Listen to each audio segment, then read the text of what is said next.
Hola a todos y bienvenidos a una visión más de conceptos bíblicos. El título de esta semana es José, príncipe de Egipto. No hay mejor manera de concluir el libro de Génesis que con la historia de José. Este libro comienza mostrando a Dios como creador y sustentador de su obra y termina exactamente de la misma manera. Génesis comienza con Dios haciendo algo bueno en gran manera de un abismo desordenado y vacío.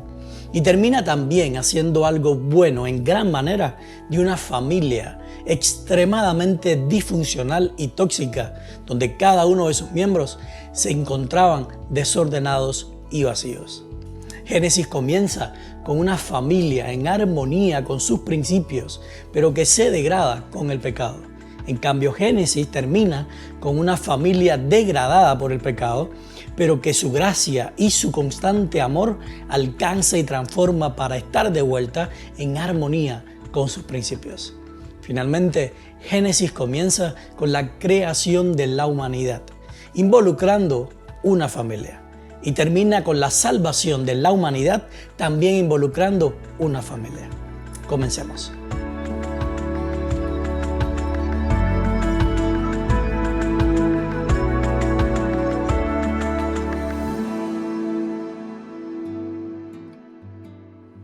La historia de José tiene lecciones maravillosas, lecciones que modelan exactamente las mismas enseñanzas que nos dejó Jesús registradas en los evangelios.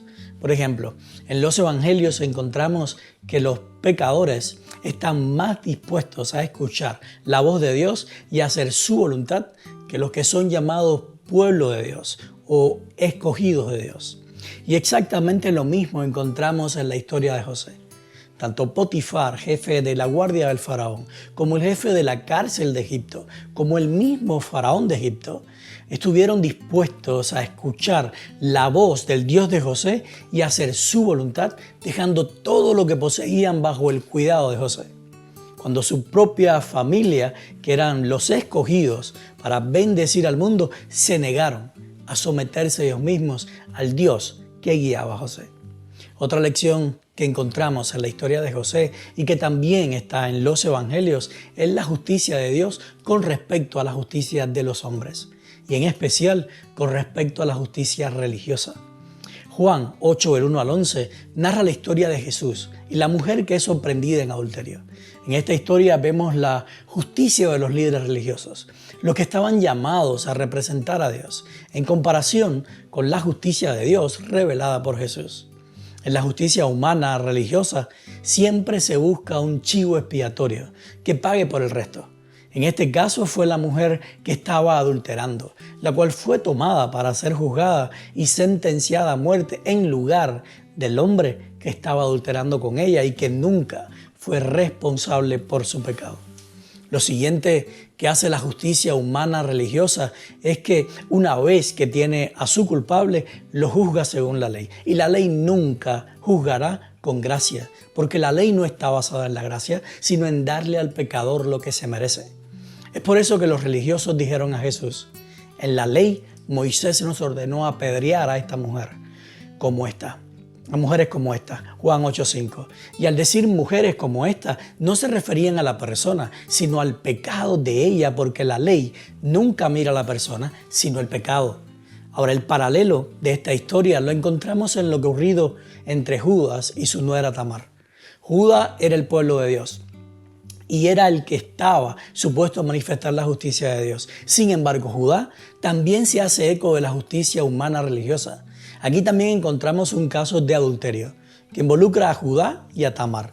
Y de la misma manera, también es la mujer la única condenada o la seleccionada como chivo expiatorio para absorber la responsabilidad de su compañero de pecado, porque Judá nunca se hizo responsable de su pecado. También Tamar es condenada según la ley. Y la condena es sacarla fuera del campamento para que sea quemada, según Génesis 38:24. En ambos casos, aquellos que son llamados pueblo de Dios y que dicen juzgar según lo hace Dios, le dan al pecador seleccionado lo que éste se merece según la ley, mientras omiten o ignoran el pecado de otros o sus propios pecados. Y es a esto precisamente a lo que el cristianismo nominal ha llamado justicia de Dios. En cambio, cuando la mujer adúltera es presentada a Jesús, Él no le da lo que se merece, sino lo que sus acciones no merecen. Porque Jesús no mira una ley para hacer justicia, sino que Jesús mira a la persona que está delante de Él, la cual es el objeto de todo su amor. De la misma manera, José, un tipo de Jesús, una vez que fue exaltado y puesto como la persona de más poder en Egipto por debajo de Faraón, él no le dio a la esposa de Potifar lo que se merecía por difamar su carácter. Tampoco le dio al mismo Potifar lo que se merecía al ponerlo injustamente en prisión. Y mucho menos le dio a sus hermanos lo que ellos se merecían por todo lo que le hicieron. Sino que en todos esos casos José no actuó según la ley, sino según la gracia y la misericordia del Dios al cual él servía, Jehová. La justicia de Dios no está basada en satisfacer las demandas de una ley, sino en la justicia de Dios está basada en lo que Él es, en su carácter. Y según 1 de Pedro 4:8, el amor cubre multitud de pecados, algo que la ley nunca podrá hacer. Y yo te pregunto, lee Juan 1:17. ¿Qué relación tiene esta declaración de Juan con respecto a la justicia humana religiosa, revelada por los patriarcas, profetas, reyes, escribas y fariseos, y a la justicia de Dios, revelada por Jesús? Compara los actos de justicia que los patriarcas, profetas, reyes, escribas y fariseos hicieron en el nombre de Dios, con los actos de justicia que hizo Jesús en los evangelios. ¿Qué justicia terminaba dando la paga del pecado? ¿Y qué justicia terminaba dando la dádiva de Dios según el principio de Romanos 6:23? ¿La de los patriarcas, profetas, reyes, escribas y fariseos o la de Jesús? ¿Qué justicia se basaba en lo que el pecador merecía y qué justicia se basaba en lo que el pecador no merecía? ¿La de los patriarcas, profetas, reyes, escribas y fariseos o la de Jesús? ¿Qué justicia buscaba satisfacer una ley y qué justicia buscaba la salvación de la persona? ¿La de los patriarcas, profetas, reyes, escribas y fariseos o la de Jesús? ¿Qué te dice esto sobre en qué consiste realmente la justicia de Dios? Lee Juan 1:18, 3:17, 5:19, 14:16 y Lucas 9:56. ¿Quién manifiesta la justicia de Dios? ¿Los patriarcas, profetas, reyes, escribas y fariseos o Jesús? Pablo dice en Romanos 11, del 11 al 12. Pregunto entonces, ¿será que los de Israel tropezaron para no levantarse? De ninguna manera. Más bien su transgresión redundó en la salvación de los gentiles, para que los israelitas se pongan celosos. Pues si su transgresión ha enriquecido al mundo y su fracaso ha enriquecido a los no judíos, mucho más será lo que logre su plena restauración.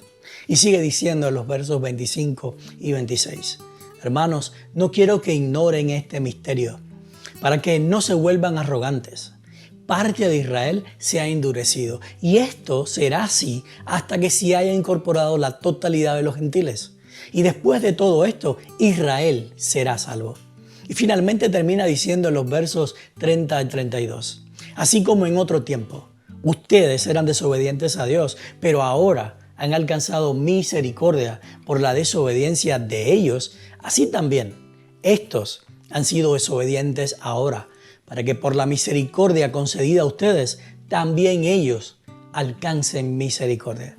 Porque Dios sujetó a todos a la desobediencia para tener misericordia de todos. Y yo te pregunto, ¿acaso esto no es exactamente lo mismo que pasó en la historia de José?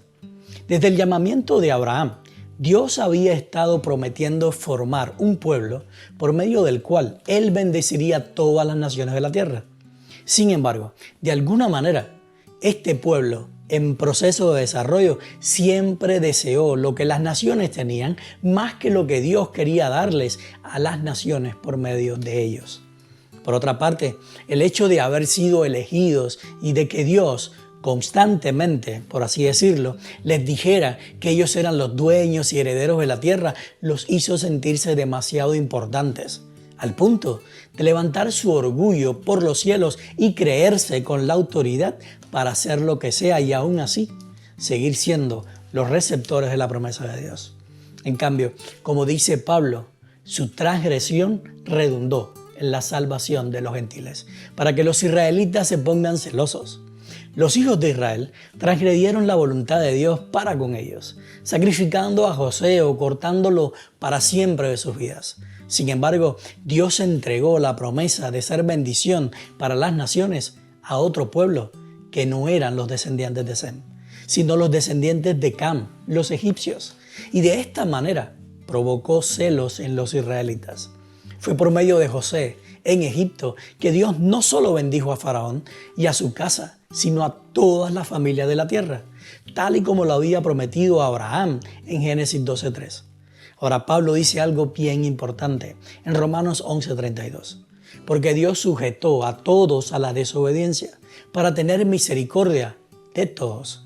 Eso quiere decir que tanto a los descendientes de Sem como a los descendientes de Jafet y Cam, Dios los sujetó a desobediencia.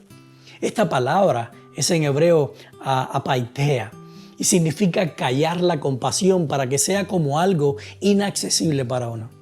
En otras palabras, al Dios seleccionar a Abraham, cayó su compasión sobre los descendientes de Cam para mostrarles compasión por medio de los semitas. Pero como los descendientes de Israel se negaron a mostrar compasión, entonces Dios cayó su compasión sobre ellos para mostrársela por medio de los descendientes de Cam, más específicamente por medio de la nación egipcia. Eso quiere decir que cuando Dios calla su compasión, por así decirlo, sobre alguna nación o persona por un tiempo, no lo hace para la destrucción de esa nación o persona, sino para mostrarle su compasión por medio de otra nación o persona elegida, porque de esta manera Dios muestra su compasión para todos. Finalmente, Pablo termina su argumento de Romanos 11 diciendo en el verso 36, porque todas las cosas son de Él, por Él y para Él. A Él sea la gloria por siempre. Amén. Si contextualizamos este verso con lo que ya Pablo venía diciendo, entonces podemos decir que tanto judíos como no judíos, tanto los descendientes de Israel como los egipcios y todas las naciones de la tierra provienen de Dios, subsisten por Dios y su meta final es regresar a Dios. La versión de la Biblia llamada La Palabra lo traduce de esta manera. Él, o sea Dios, es origen, camino y meta de todas las cosas. O pudiéramos decir también de todas las naciones. A Él sea la gloria por siempre. Amén. Y yo te pregunto, ¿qué nación en el Génesis termina como la que Dios usa para bendecir a todas las familias de la tierra? ¿Israel o Egipto? ¿El pueblo escogido o el pueblo maldecido? Lee Génesis 41 del 41 al 45 y compara qué hicieron los hermanos de José con él y qué hizo el faraón con él. Ahora, ¿qué hicieron los líderes religiosos con Jesús? ¿Y qué hicieron los pecadores con él? ¿Acaso no se repite el mismo patrón de conducta? Es interesante que el faraón pudo ver en José lo que sus hermanos no pudieron ver.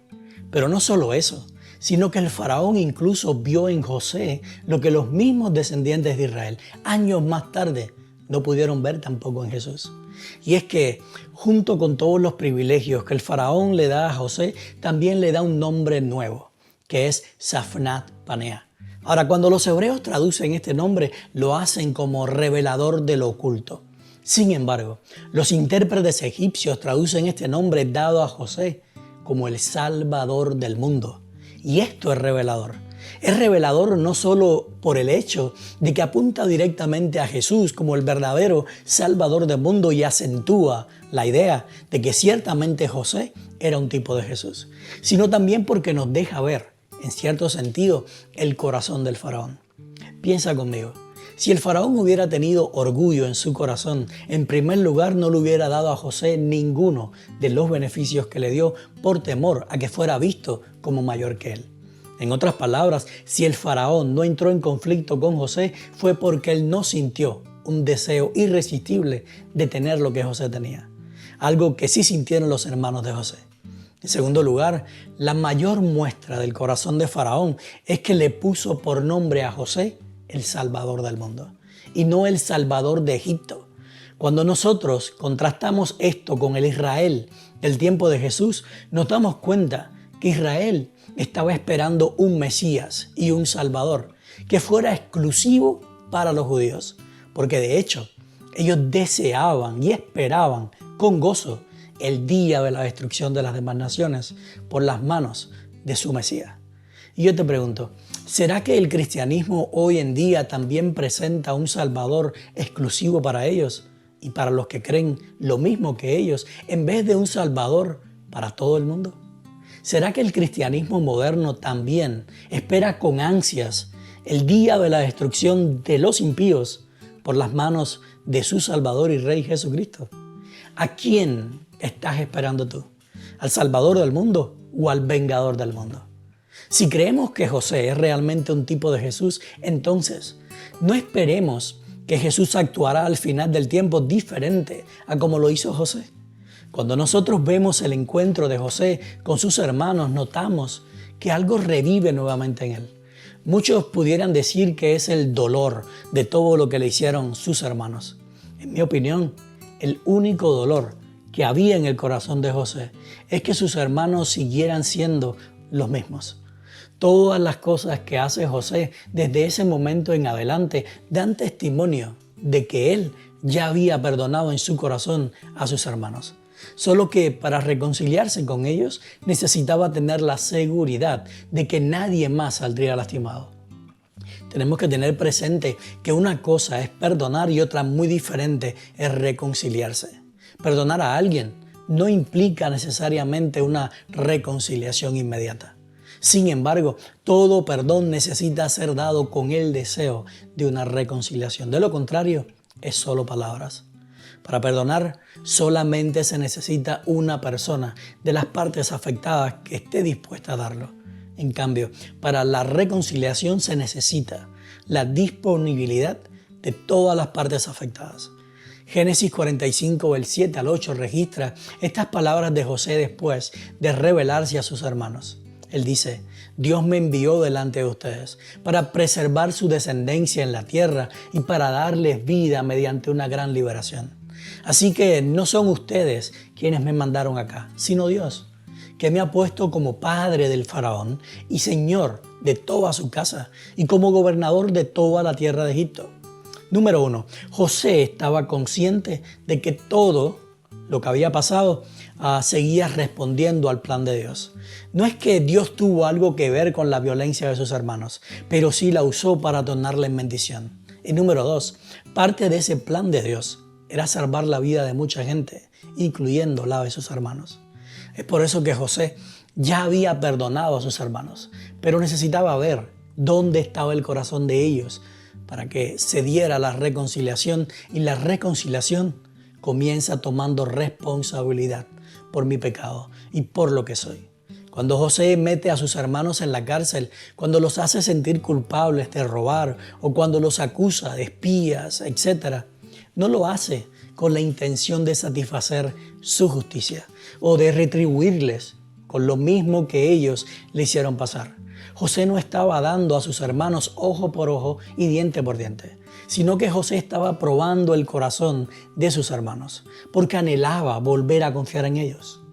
Yo te pregunto, compara Génesis 45, del 7 al 11, con Juan 13, del 1 al 5. ¿Qué hicieron José y Jesús teniendo todo poder y autoridad para hacer pagar a aquellos que lo vendieron? ¿Qué hizo José ante aquellos que lo habían vendido, lo habían separado de su padre y su madre y lo habían condenado a vivir como esclavo? ¿Se vengó de ellos? ¿Los retribuyó según sus obras o se puso al servicio de ellos?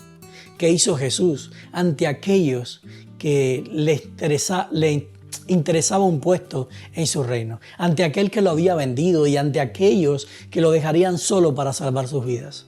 ¿Se vengó de ellos? ¿Los retribuyó según sus obras o se puso al servicio de ellos?